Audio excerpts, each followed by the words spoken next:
¿Qué tal, amigos? Les damos la más cordial bienvenida a nuestro programa Las Tertulias del Carriel en esta semana de la Jericuanidad. Hoy estamos precisamente en el Centro de Historia de Jericó, que cumple 50 años o cumplió 50 años registrando la historia de nuestro municipio y de parte de esta región.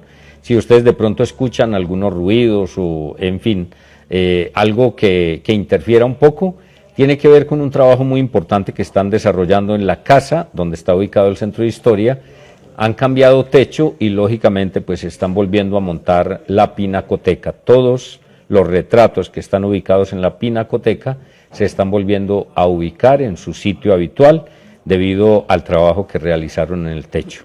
Le agradecemos inmensamente a Nelson Restrepo, director del Centro de Historia, y a todo el personal que aquí labora, por permitirnos este espacio para la grabación de las tertulias del Carriel. Les contamos que hoy nos acompaña, ya está con nosotros Zulami Álvarez.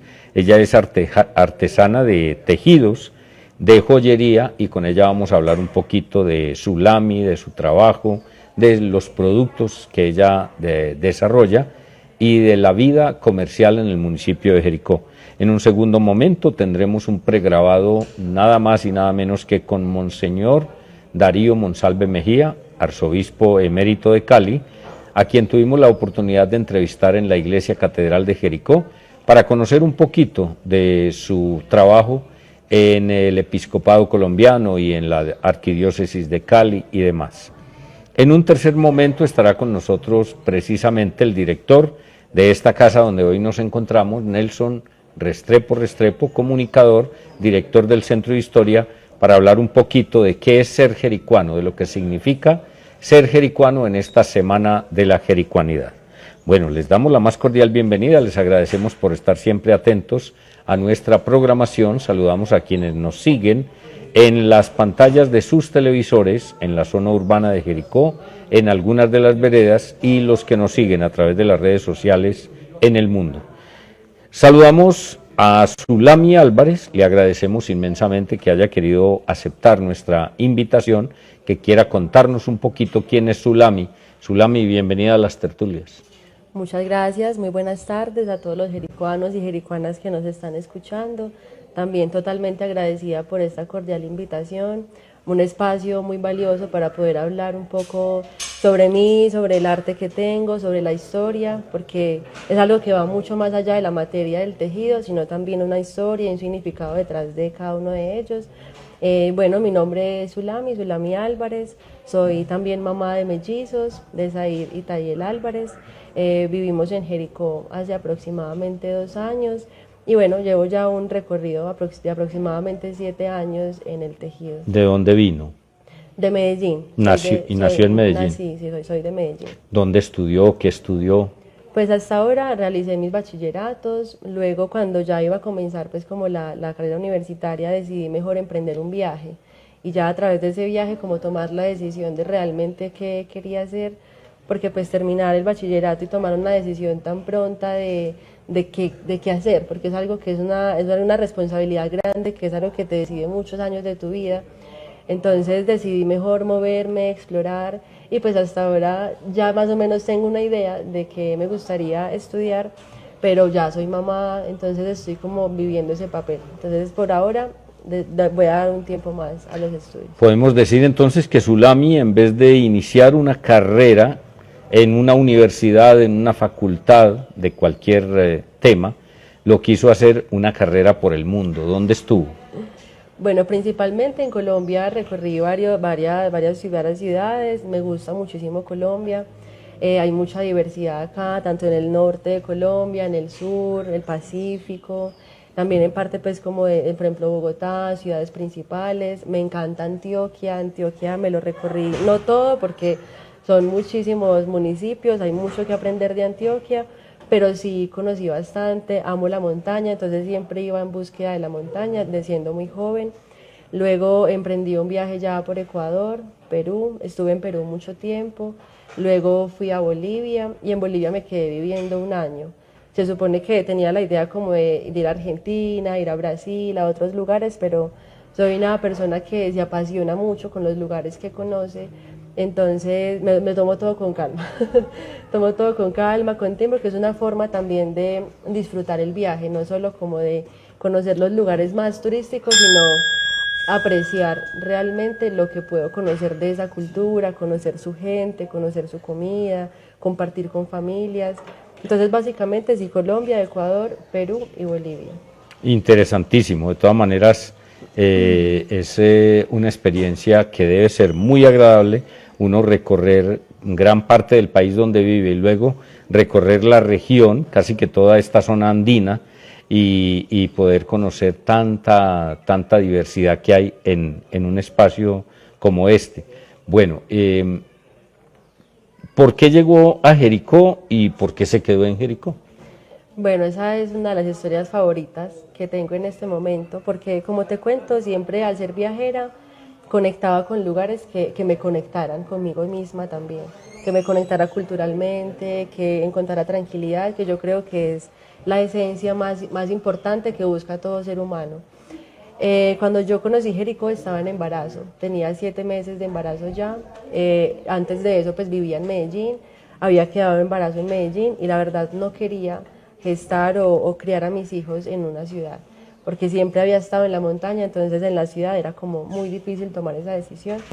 Entonces decidí emprender un viaje durante el embarazo en el que estuve trabajando, viajando, yendo al mar, yendo al río. Y tengo una prima que es muy cercana, que es agrónoma, ella trabaja mucho con agricultura orgánica y me dijo, un día espontáneo, me dijo, prima, vámonos para Jericó, un día a conocer. Y yo, Jericó, yo no tenía ni idea, yo solamente había escuchado Jericó una vez en la vida. Y yo, vamos, yo estaba así conociendo.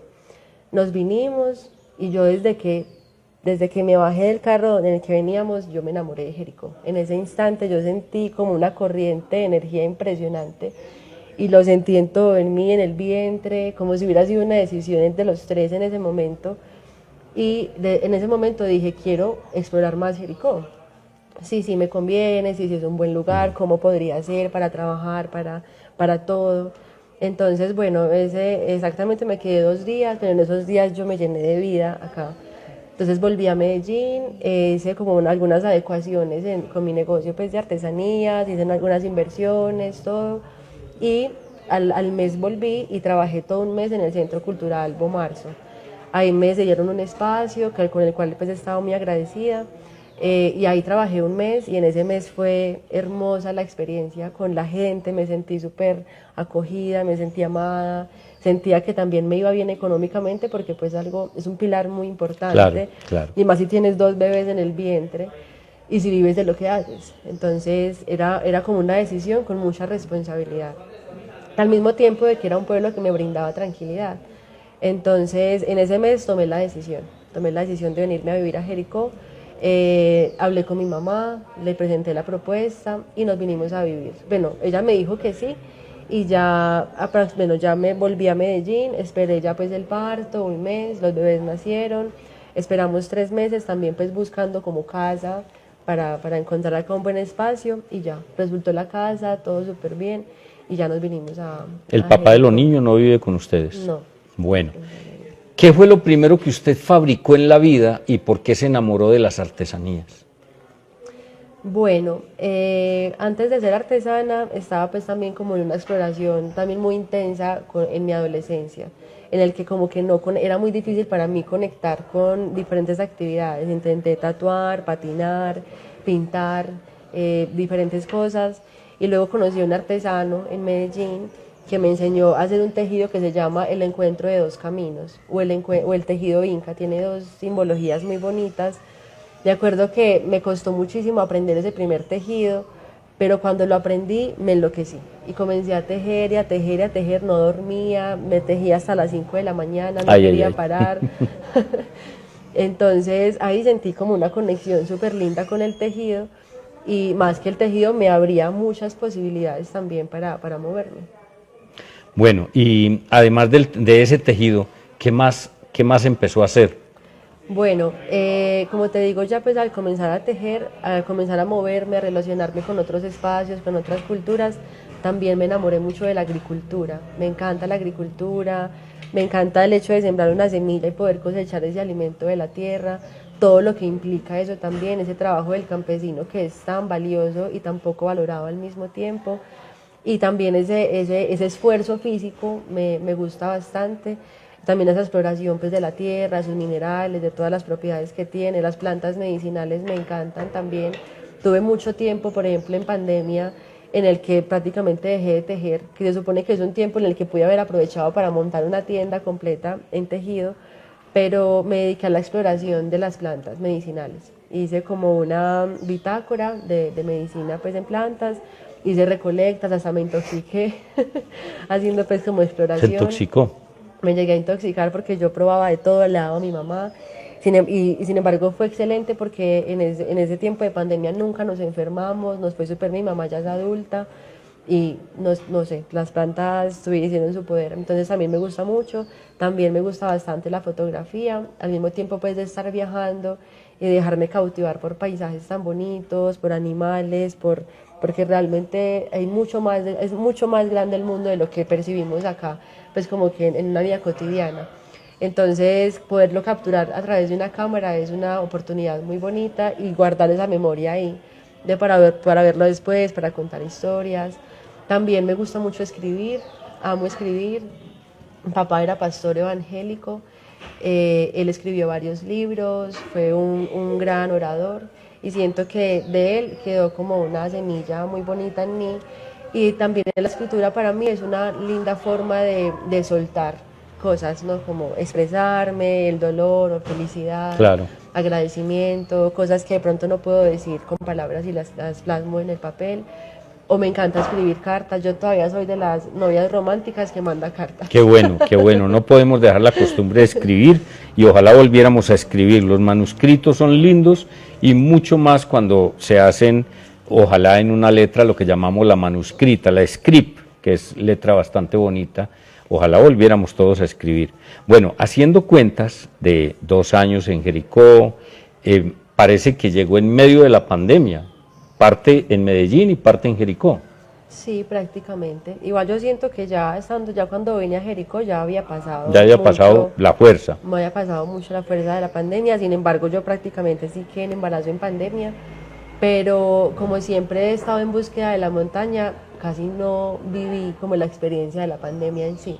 Creo que casi nunca estuve encerrada y en todo el embarazo decidí fue moverme y acercarme a la montaña porque la ciudad estaba hecha un caos, mucha enfermedad, mucho estrés, mucha rabia en las personas también, mucho miedo, y yo lo que menos quería era sembrar eso en mis hijos. Claro, entonces decidí moverme y en Jericó la verdad pues fue muy poquito lo que se sentía, pues como todavía el tapabocas, todavía mucha distancia, el detergente, pero no fue mucho lo que se sintió. Bueno, Zulami, vamos a aprovechar estos 2-3 minuticos que nos quedan para que le cuente a los televidentes qué fabrica, dónde lo vende, cómo la encuentran, qué días está. Hagámosle, digamos, publicidad a ese trabajo suyo, porque la verdad es que con él tiene que mantener esos 2 niños y ayudarle a su mamá. Sí, bueno, yo ahora igual estoy viviendo con los niños sola. Ya partimos caminos, yo tomé la decisión de que era mejor yo hacerme responsable pues como de mi maternidad y que mi mamá tendría que ser abuela, más no mamá. Claro. Entonces, bueno, yo me enfoco específicamente en tejidos en macramé, todo lo que es en joyería, también todo lo que son decorativos en macramé. También dicto talleres, mucho a mujeres, a niños. Hace un tiempo no los doy porque no hemos encontrado pues como un espacio adecuado, porque hay mucho que organizar, no solamente es sentarse y decirte cómo haces ese nudo. Hay que adecuar todo un trabajo, claro, un proyecto, materiales. Infraestructura. Sí, todo ese tema, pero me encanta enseñar, disfruto muchísimo de enseñando aprendo mucho también y crezco mucho en lo que hago. También quiero trabajar mucho con joyería, ahora no es mucho lo que hago, pero sí quiero como enfocarme en trabajar con plata, con piedras naturales. Con piedras sí trabajo mucho con el tema de los cuarzos, con la medicina a través de los cuarzos, con piedras semipreciosas y las añado en los tejidos que se complementan pues muy bien. También me gusta mucho la mostacilla, también trabajo mostacilla, que es el trabajo que hacen los indígenas, pero yo lo hago pues como más sencillo en pulseras, aretes, bueno, todo este tema. Y bueno, estoy ubicada en el Centro Cultural El Guadual. El Guadual. Ahí tengo un espacio físico de artesanías donde está disponible todos los fines de semana, sábados, domingos, y si es festivo, sábado, domingos y lunes. En semana el Guadual no está abierto, entonces no hay posibilidad. Y en redes sociales tengo Instagram, que es Arte Salem. Ese es el nombre de mi emprendimiento. Arte Salem. Arte Salem, sí. Salem es mi segundo nombre. Yo me llamo Zulami Salem, que significa tienda de paz. Tienda de paz. Sí. Entonces ahí se complementa pues como con el espacio, porque también es un espacio donde las personas pueden llegar y no solamente comprar un accesorio, sino compartir, conversar, catarsis. Comer algo rico. Comer algo rico, sí, el Guadual Sí. es un espacio delicioso para comer una buena pizza, tomar una buena cerveza artesanal, compartir en familia, música en vivo. Entonces se complementa como todo lo que hay. Y también tengo mi número de celular, que es 322-408-2226. Se pueden comunicar. 322-408. 2226. 2226. Para quienes no saben, el Guadual está ubicado en la carrera tercera en Jericó, a todo el frente de la casa natal de Santa Laura. Ahí encuentran el Guadual, carrera tercera, frente a la casa de Santa Laura. Por ahí pues prácticamente pasan todos los turistas y usted va al Guadual y pregunta por las artesanías de Zulami. Bueno, Zulami, realmente si el destino no trae un revés, que ojalá no, la decisión es quedarse en Jericó. Sí, al menos un buen tiempo sí me quiero quedar acá porque es primera vez que tengo como algo de estabilidad en mi vida. Entonces quiero como disfrutarlo y también dársela a mis hijos. No sé si toda la vida, no, pero sí tengo proyectado al menos unos 5 o 6 años más en el que ya ellos pues cojan fuerza, que ya crezcan, estén en la guardería, todo el tema. Y ya de pronto me gustaría también viajar con ellos en un futuro. ¿Sus hijos son dos hombres o hombre y mujer? Son 2 niños, hombres. ¿Cómo se llaman? Said Álvarez y Tayel Álvarez. Said y Tayé. Said y Tayel. Ese Tayé, el Said sí lo había mencionado, pero el Tayé yo no lo había oído mencionar.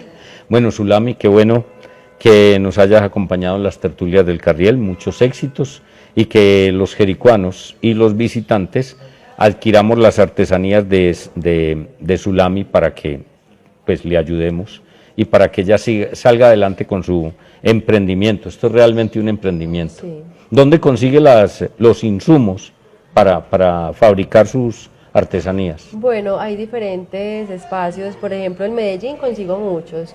El hilo que uso es hilo brasilero, es un hilo encerado especial para trabajar pues como la joyería en macramé, pero se consigue en Medellín. También hay variedades de cuarzos que puedo conseguir en Medellín porque son cuarzos colombianos. También compro mucha piedra en Perú y joyería peruana también. Hay muy buena calidad en Perú de piedras, también a mejor precio, por así decirlo. Y también algo de artesanías en México, también muy buena calidad de piedras mexicanas. Entonces, cuando se acerquen van a poder explorar una variedad súper bonita en calidad de piedras, en historia, composiciones químicas, porque también es algo que me interesa mucho. Me preparo y estudio bastante para poder informar a todas las personas que llegan. Interesante. Zulami, muchísimas gracias, muchos éxitos. A ustedes, amables televidentes, les invito para que veamos un pregrabado con Monseñor Darío Monsalve Mejía, arzobispo emérito de Cali, un pregrabado que hicimos en la Catedral de Jericó. Agradezco a los Danieles, Daniel Bustamante, Daniel Muñoz, que están en las cámaras y que llevan la batuta del programa, y a ustedes, amables televidentes, nos vemos en unos minutos.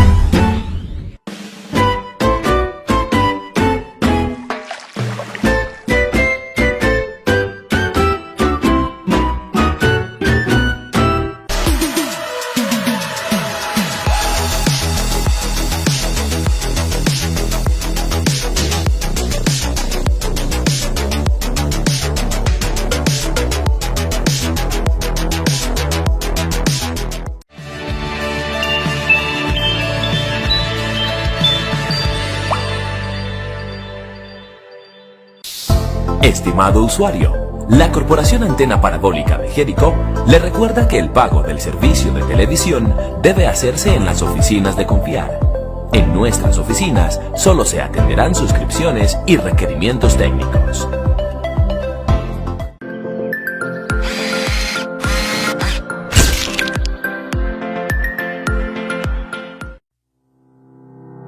En Jericó, ferretería en Machetico Eric.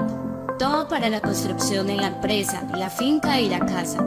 Tenemos todos los materiales para sus reformas y adecuaciones. Material de playa, tubería, alambres, tejas, enchapes, cocinas integrales, lámparas de techo y mucho más. Pregunte por lo que necesite. Además, tenemos corresponsal bancario de Bancolombia. Contáctenos en el 852-5208, celular 320-747-6496. Nos encuentra en la carrera sexta número 647, a una cuadra del parque principal en Jericó.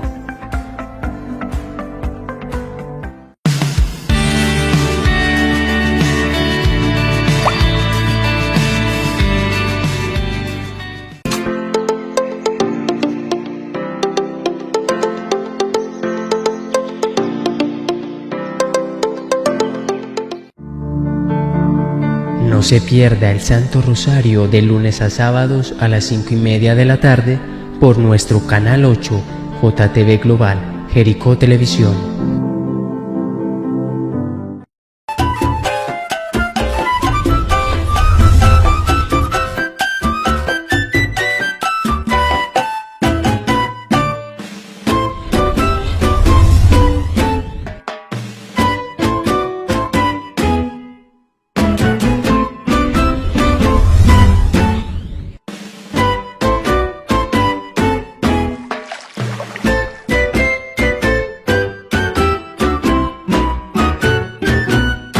Bueno, mis amigos, aquí continuamos en las tertulias del Carriel. Hoy estamos haciendo un pregrabado en la Iglesia Catedral de Jericó.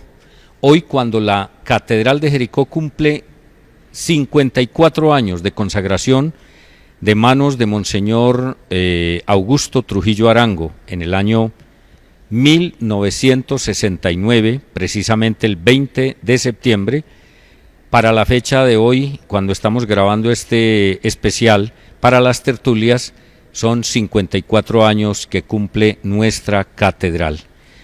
Pues resulta que hoy estamos así como muy informales porque el personaje que tenemos no lo consigue uno todos los días. Nos acompaña y le agradecemos inmensamente al excelentísimo Monseñor Darío Monsalve. Él es arzobispo emérito de Cali, hijo de esta diócesis, hijo de Valparaíso, Antioquia, y un hombre que prestó sus servicios en la diócesis de Jericó inicialmente, también rector y profesor del Seminario Mayor, y ahora está, como diríamos en el argot popular, a uso de buen retiro, pero ellos no se retiran, ellos tienen una misión para siempre, digámoslo así, pero sí ha dejado ya la arquidiócesis de Cali y está prestando sus servicios como colaborador en la diócesis de Jericó. Le damos la más cordial bienvenida y le agradecemos ante todo, Monseñor, que nos haya aceptado estos 15 minuticos para conversar un poquito, inicialmente de Darío Monsalve y seguidamente hablar un poquito de esa misión bonita que usted ha desarrollado en Colombia. Bienvenido.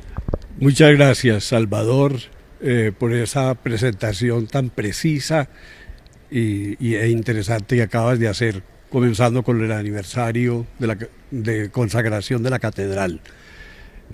A todos los televidentes y a los oyentes, tanto del canal de Jericó como de Jericó Estéreo, quiero darles un saludo muy afectuoso, muy desde el corazón de este hijo del suroeste antioqueño, como lo dijo Salvador, que fui también ordenado presbítero en esta iglesia catedral por Monseñor Juan Eliseo Mojica Oliveros en 1976, hace ya va a ser 47 años en octubre, y luego fui ordenado obispo auxiliar de Medellín en esta misma iglesia catedral por el nuncio apostólico Paolo Romeo. Van a cumplirse ahora en noviembre 30 años 47 de sacerdote y de ellos 30 como obispo. Entonces yo siento también que en Jericó ha transcurrido gran parte de mi vida y que aquí está mi corazón, y para mí es una bendición de Dios ahora como emérito, después de dejar el cargo, no la carga, que la llevo en el corazón, vengo a recorrer estos caminos por los que transité en mi niñez, desde 1961 cuando llegué al seminario menor y en los primeros años de mi sacerdocio. Bueno, Monseñor, una vida cargada de mucho trabajo, porque cuando uno registra en las primeras páginas de los diarios o en los titulares de los noticieros a nivel nacional, es por dos cosas: o porque es muy buen trabajador y es una buena persona, o porque es muy malo. Se tienen que cumplir una de esas dos cosas, y en el caso suyo pues estamos seguros que la segunda no es. Un hombre con mucho trabajo social, un hombre que se compenetró con la gente.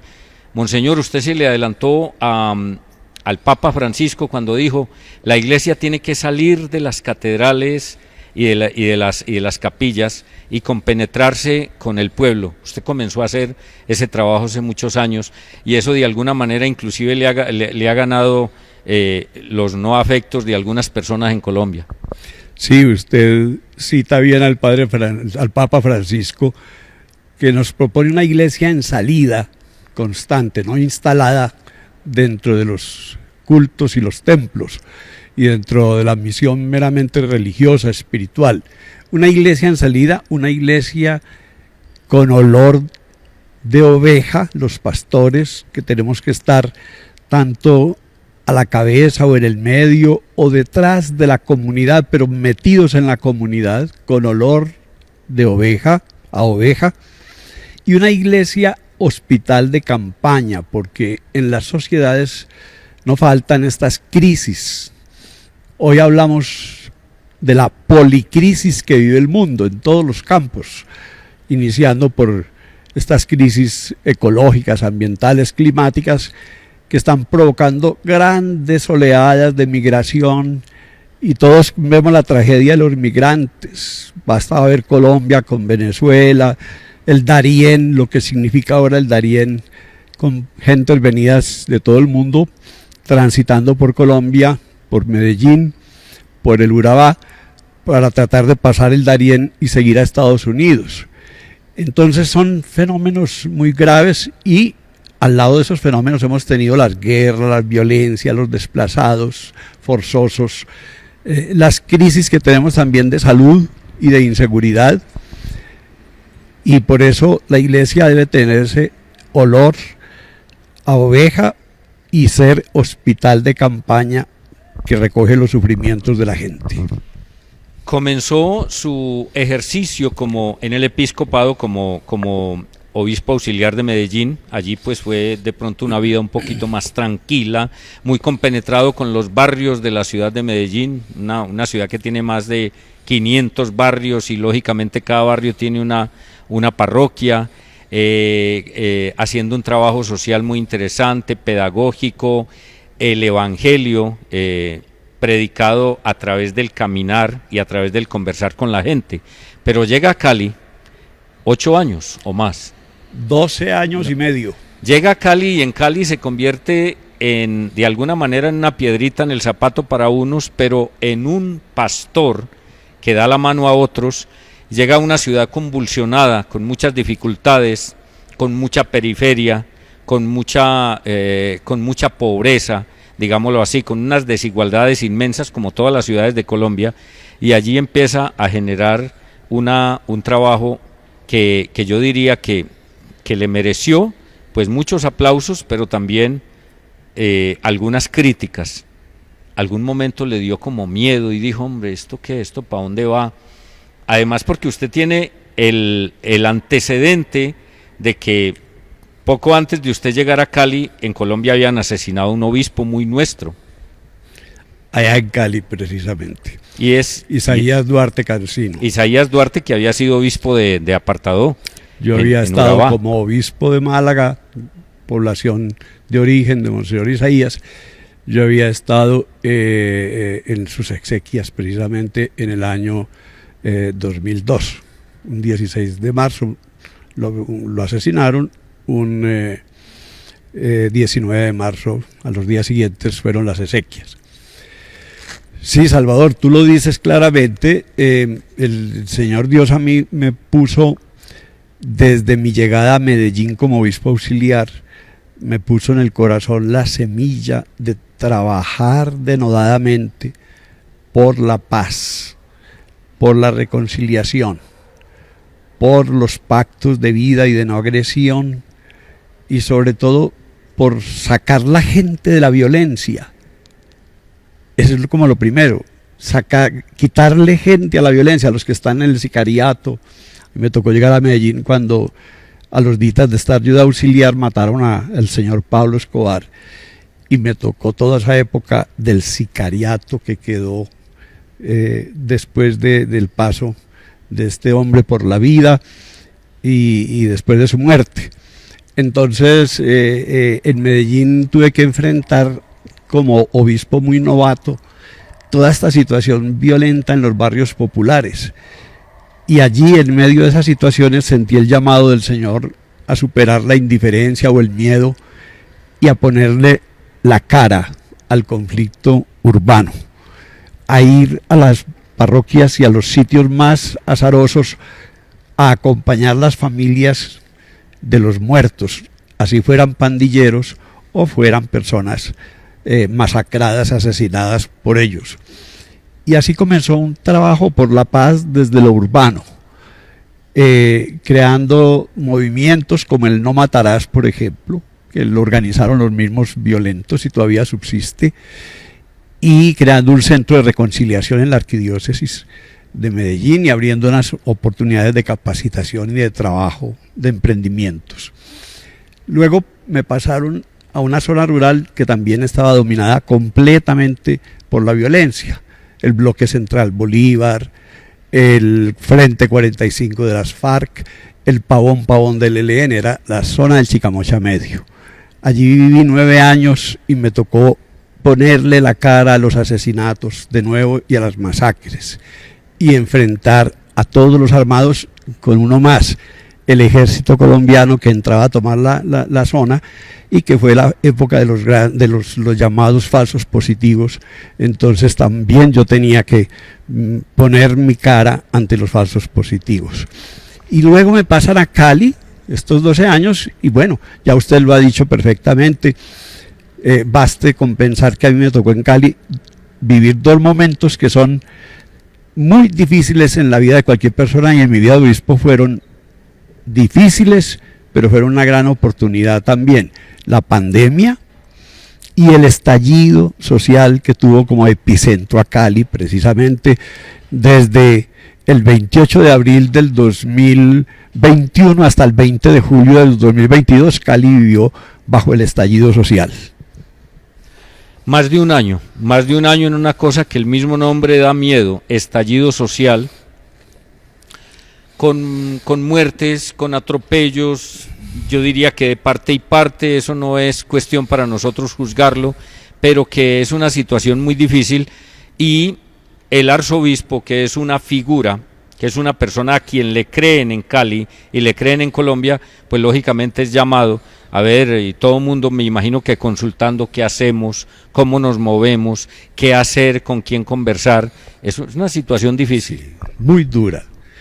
Tuve que convertir mi casa en el barrio Meléndez en un centro de operaciones, a donde venían las autoridades municipales, militares, los agentes de los organismos del Estado, la comunidad internacional, los indígenas, las primeras líneas, todo el mundo, a ver qué podíamos hacer. Yo fui a buscar las primeras líneas, fui como iglesia, y en uno de esos coliseos de Cali, el Coliseo María Isabel Urrutia, nos reunimos con todos los 32 frentes de resistencia que había en la ciudad, de bloqueos, de barricadas, de todo lo que sucedió en esos días como enfrentamientos. Y también con muchos muertos. Cali registró el mayor número de jóvenes a los que le sacaron los ojos, el ESMAD, y el mayor número de muertos. Tiene unos verdaderos colectivos de víctimas del estallido social. Pero invitamos a todos estos jóvenes, ni trabajo ni estudio, muchos de ellos, otros ya con una formación, a abrir un espacio para buscar la salida por el camino de la palabra, del diálogo, de los acuerdos. Y ese espacio, ellos dijeron, ¿cuál? Pues yo les dije, la iglesia. Entonces les abrí la Universidad Católica, los recursos de la iglesia para movilizarlos, organizarlos, la logística y sobre todo la pedagogía del diálogo.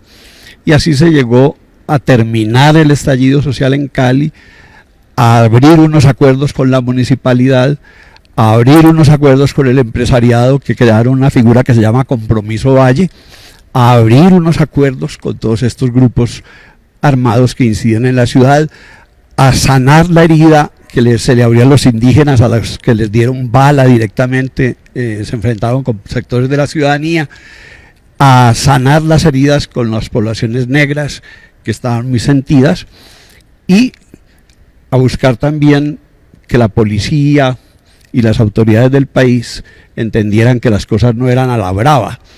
De allá el general Zapateiro tuvo que retirar sus tanques de guerra y sus medidas absurdas con las que llegó a reconquistar la ciudad en 2 días.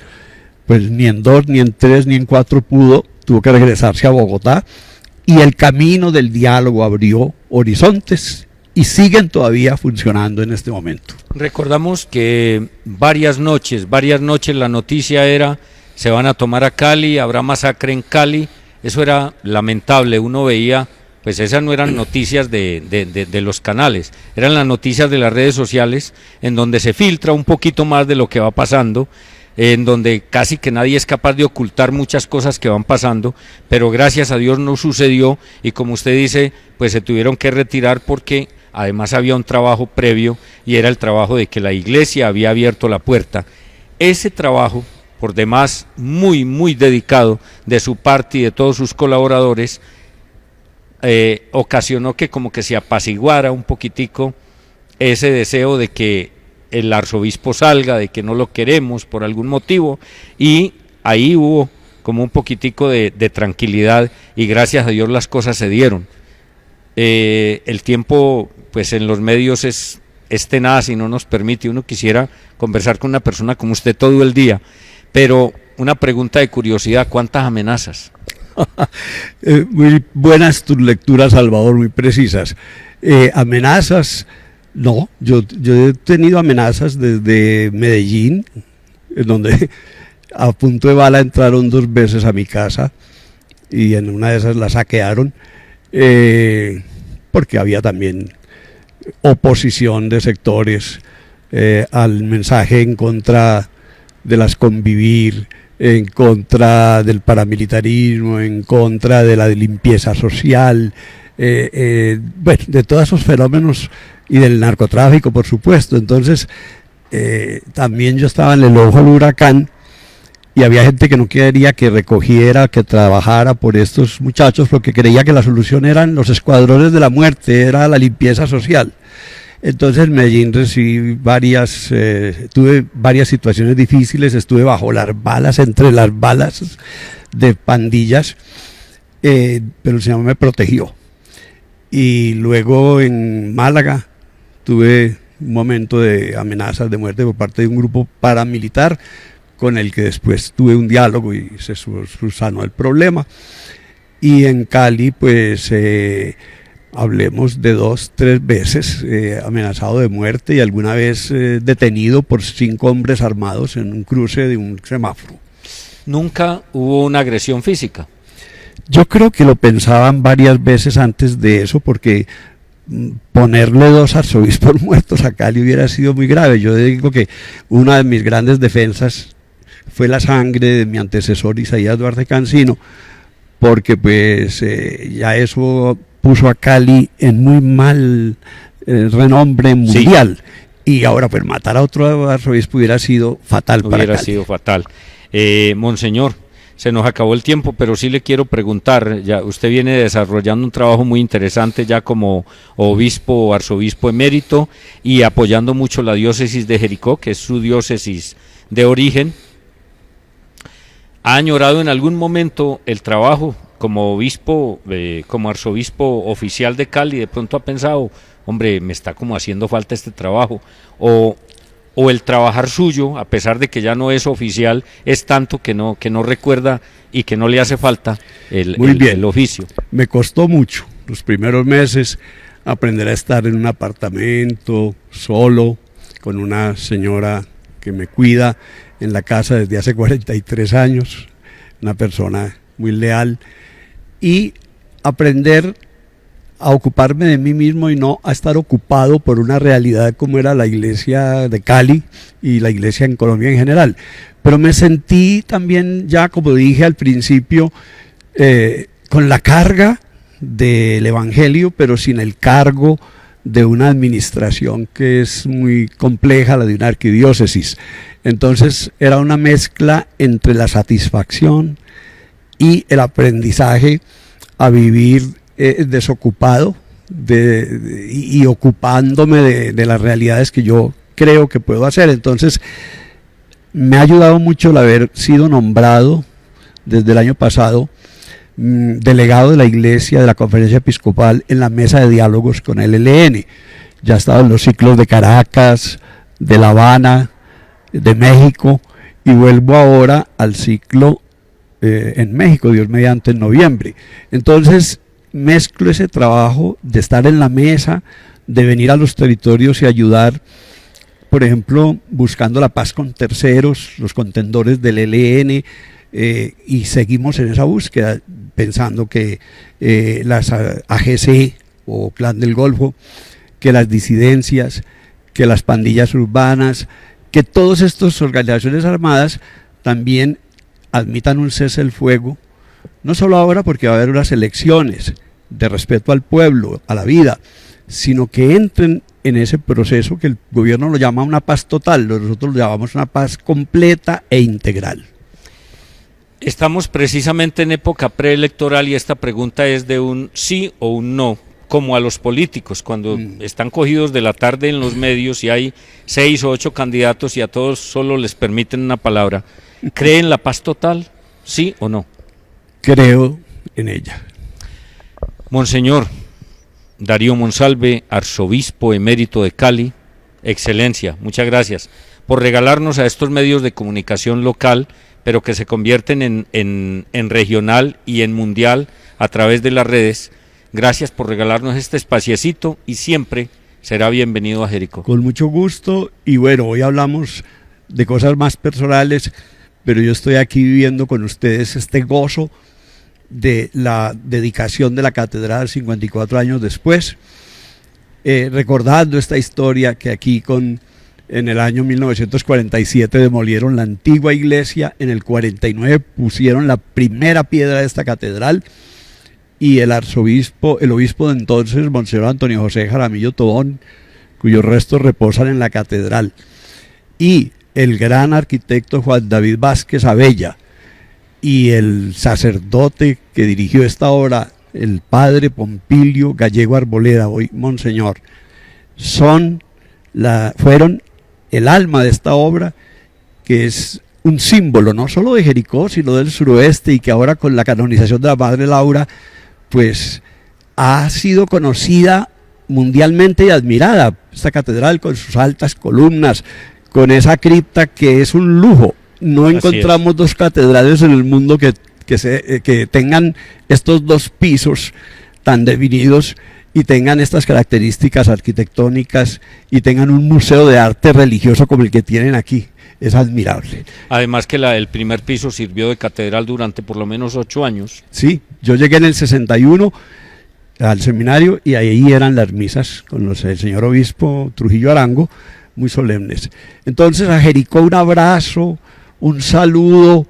Saben que soy jericuano de alma, de corazón, sin negar mi origen en Valparaíso, y respiro este aire con mucha alegría y con mucha esperanza, porque Jericó es un signo de esperanza en este país. Excelencia, muchas gracias, muy amable a ustedes. Unos mensajes y seguimos en las tertulias del Carriel.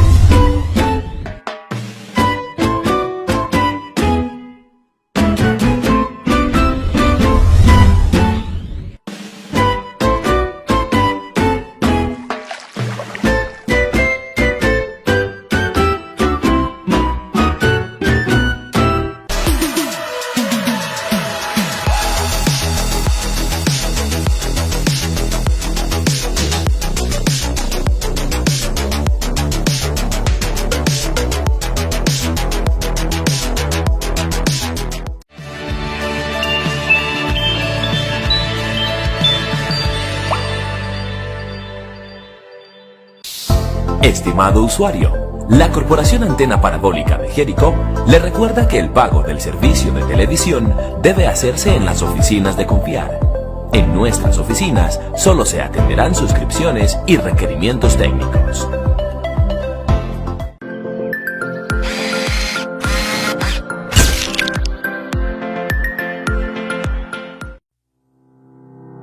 En Jericó, ferretería en Machetico Eric. Todo para la construcción en la empresa, la finca y la casa.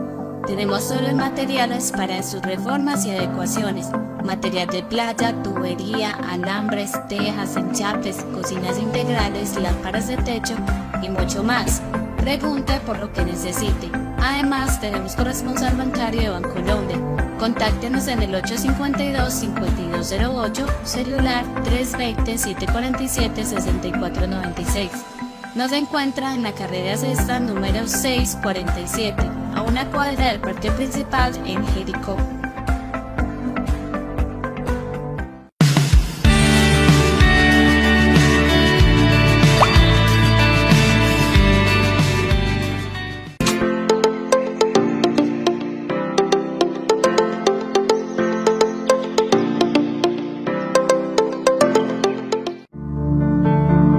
No se pierda el Santo Rosario de lunes a sábados a las 5:30 de la tarde por nuestro canal 8, JTV Global, Jericó Televisión.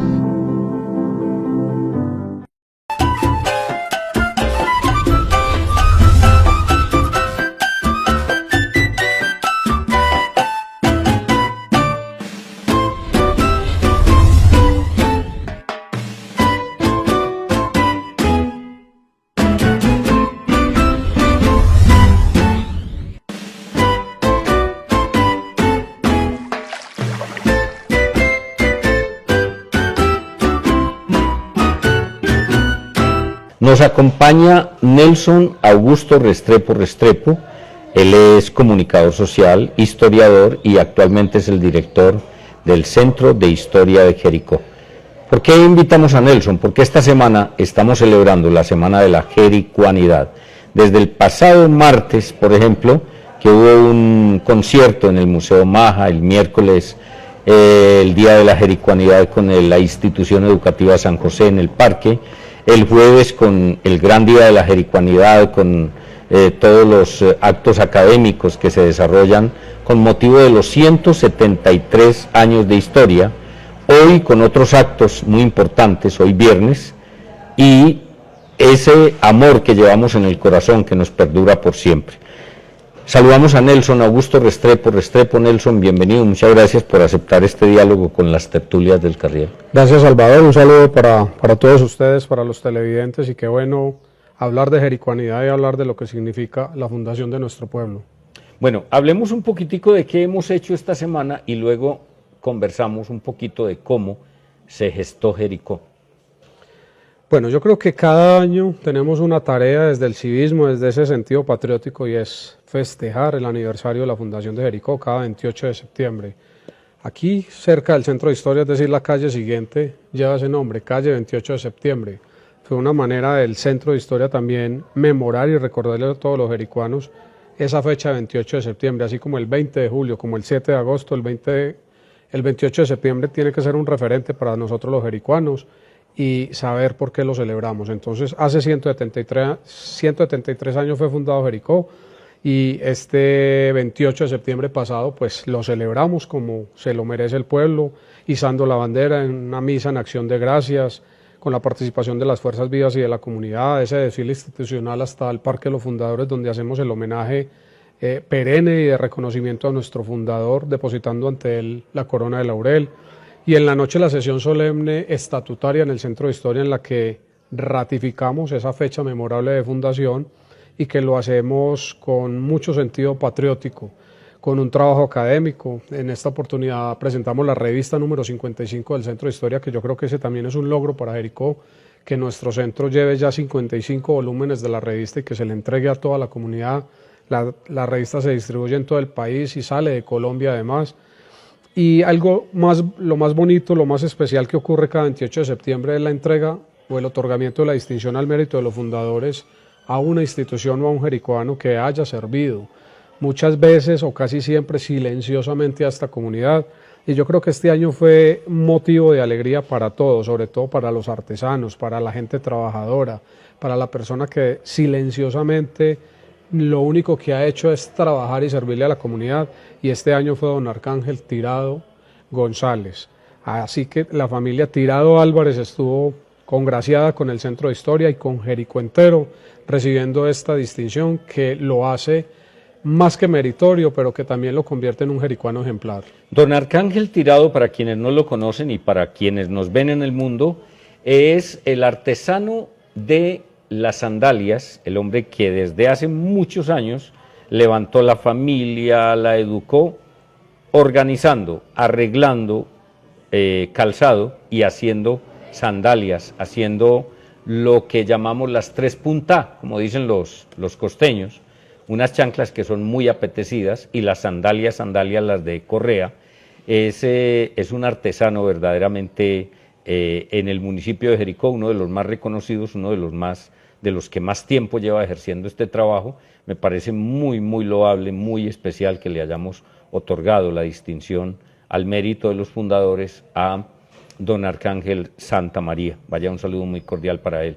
Bueno, Nelson, la festividad, la celebración de la jericuanidad a todos nos llena de orgullo, de alegría, de fervor patrio, esta patria chica que tanto amamos, y esa alegría tiene que perdurar por siempre.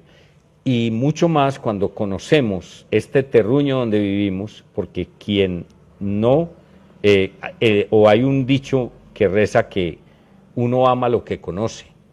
Entonces, cuando uno aprende a conocer la tierrita donde vive, pues lógicamente la ama más. ¿Cómo se fue dando esa creación de Jericó? Salvador, en eso yo creo que coincidimos, y hay que conocer la historia, hay que leer, hay que venir al Centro de Historia, hay que reconocerse desde los orígenes para uno amar y trabajar con ese ahínco y con ese entusiasmo por esta patria chica que nos tenemos que sentir muy orgullosos los que nacimos o quienes viven hoy en Jericó. Y por eso es esa invitación permanente a leer la monografía de Jericó y a visitar las instalaciones del Centro de Historia, donde reposa todo aquello.